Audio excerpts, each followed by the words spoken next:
BJP मिसिले पूर्वतन विधायक मालकानगिरी विधायक तथा बीजेडी समर्थक श्रीजुक्त मुकुंद सोढ़ी बीजेपी जोगदेले।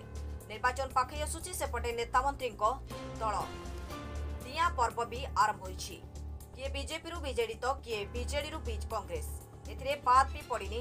मालकानगिरी बीजेडी विधायक होइतिले मुकुंद सोढ़ी किंतु एबे बीजेडी प्राथमिक सदस्यता बाहरी बीजेपी रे सामिल जब आज एमपीबी 23 नंबर दुर्गा मंदिर रे आमे एटा हमर बीजेपी कर्मी माने समस्ते आमे एकत्रित हेलु एकिना हमर आज जो एक्स एमएल मुकुंद सोढ़ी आज्ञा आज जो बीजेपी रे आसी सेति पय आमे बहुत बहुत धन्यवाद ताके जणाउछि।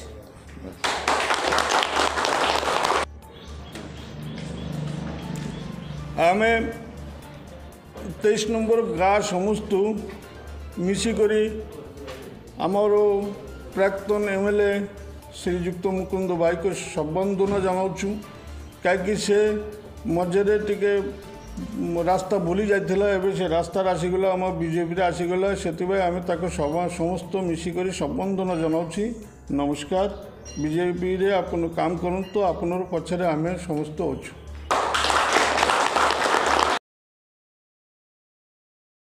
रिपोर्ट संघर्ष टीवी।